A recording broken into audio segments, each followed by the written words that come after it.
Hello! A superstorm has swept through the world yesterday. The very center of what we call the democracy. Why?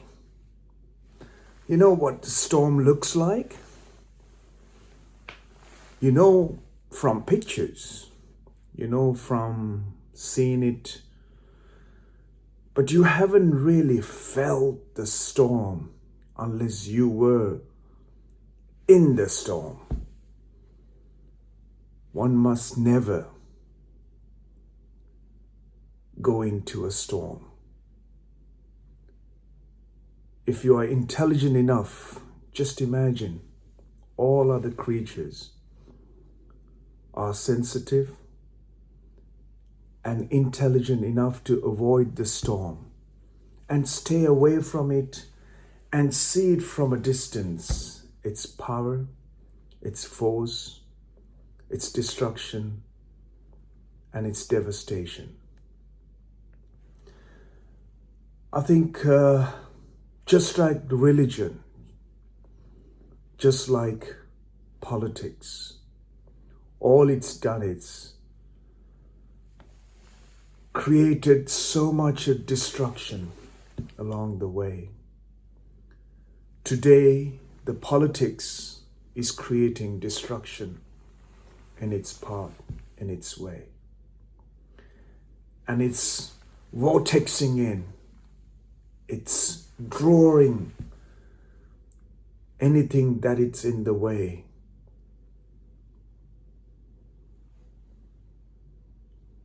And on the other side of the storm, you see the devastation, bits and pieces, a broken, death and destruction, pain and suffering and struggle, as inflicted as it sweeps and it dissipates into the openness. But in this storm that we create by our own intent or own ideas are far more destructive, far more scary, and it scars a whole generation, if not many generations to come. Why has politics become such a powerful identity today in who should be governing and who shouldn't be governing? Politics one time was through an elected process. It seems like with the academia and the media and the social media, the power of those platforms has created politics from a elected process to a more selective process. In this, there are so many who does not have any understanding about what is to become a conscious, a responsible, an evolved adult, an evolved human being, to know what is needed in society, in government, and for the very well-being and the health of the society, the individual. And what we are failing is creating that individual consciousness and that individual responsibility and that individual understanding about what is to be an intelligent life as the creation has done, or the creation has intended for. Because every creation on this planet, from the creation of the existence to the planets, there's an intelligence within which is far more powerful than the intellect and the direction that the human beings have taken. No other creature has got this failure or the fault, in the weakness of touching their intelligence for survival and using it to fulfill and live a profound and a full life. Even a blade of grass, to an ant, to an insect, to a microbe, to a bacteria, to every life, a creation has done a phenomenal job in creating the most sophisticated and most complicated, most integrated, and most intelligent life. Every life you look at is created with this phenomena.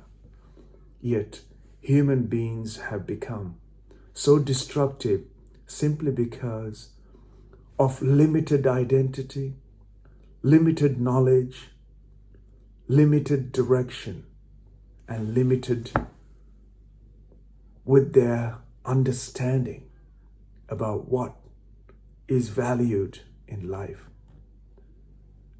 Is that their education? Is that the influence of an individual or a group or a movement or a party or a society? This is the fundamental in what we have to look at. Every societal structure that is in place, we need to first of all look at the very fundamental basis of why we fail in every given beneficial ideas that we come up with, that we fail at the highest level. Be it the religion, be it politics, be it science. It seems that humanity seems to use the violence and aggression, anger, frustration, and turning it into disaster and devastation, not for a small group, but for the entire process, the entire way of life, for everyone. So does this mean that when we founded the ideals of religion, we founded on the very basis of human well-being, human consciousness, individual responsibility, the societal's welfare, societal's health and benefit? Yet, see how much suffering and struggle and blood has been shed in the name of religions. Then we introduced so-called the democracies, government. Just see how far we've come in improving the civil obedience and civil responsibility, in appointing a government and a transition of two governments in power. We've come through civil wars. We've come through civil unrest. And again, in the democratic structure, a democratic, highly evolved, supposedly, highly evolved, highly civilized platform, so-called democracy, was exported around the planet through the founding lands of democracy, is once again showing unstable, uncivil, and disastrous conditions that is taking innocent lives, propelling the forces of innocent and limited knowledge of what is to be in a civil society with a democratic process of learning to be, understanding there's a winner and a loser in every event. And every one of us must be evolved into a place that our stable, individually stable mind and body must be what needs to become the way of life in a given situation. No matter how challenging it is, how responsible you become, and how honest and sincerely capable and enhanced enough in a given situation of most challenging, that you shine, that you rise to the challenges and change the way we live and become responsible, become conscious. Any process has a change. All processes, all change has consequences. But why should we multiply into bloodshed or anger, anguish, pain, suffering? We must use the change to enhance ourselves so that we can improve, advance from our suffering and struggle. We should be able to have the courage and ownership and responsibility to be able to face the challenges that we face in a collective, in an embracive, not abrasive ways, but embracing in a collective way that everyone is looking for the same. Highest experience of pleasantness in an individual basis. And if you become a collective and extended union of understanding what others need, please remember, every life here on this earth is looking for the same and only the same highest pleasantness, highest experience of life for that life. Even a tiniest of the ant is looking for that experience in that life.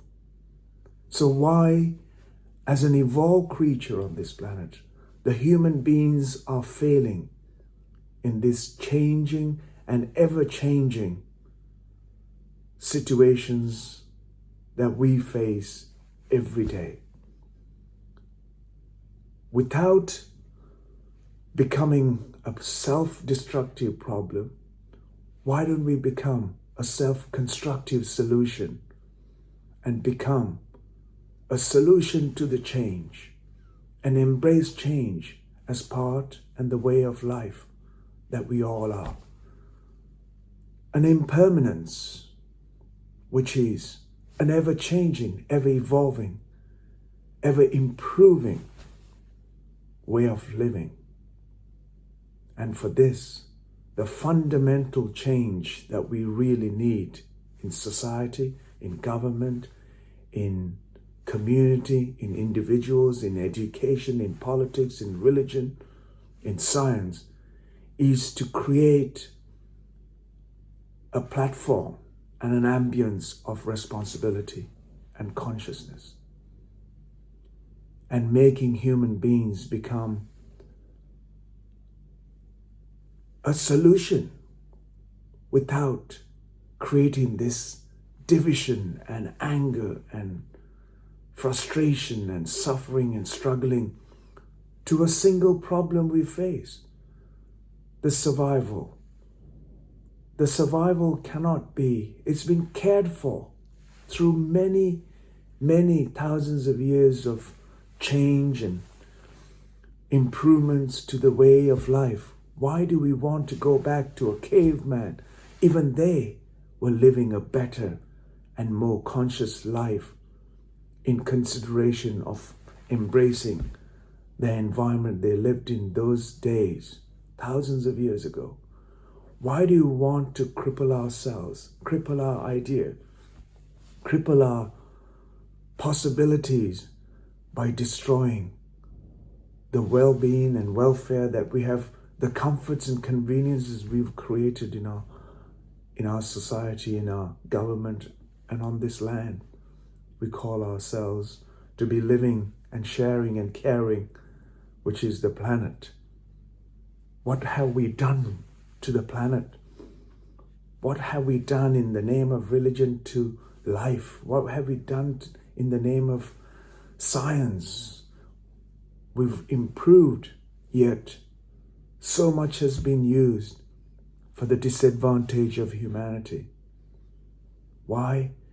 Because an individual or a group may find the technology is too far advanced or too far in disadvantage of the other. So they use the technology for their advantage in their monetary terms or their individual greed or power. We must not do that. We must see technology as a way of increasing our possibility to survive on this planet and taking care of each other and taking care of the very planet, the Mother Earth that we all live upon.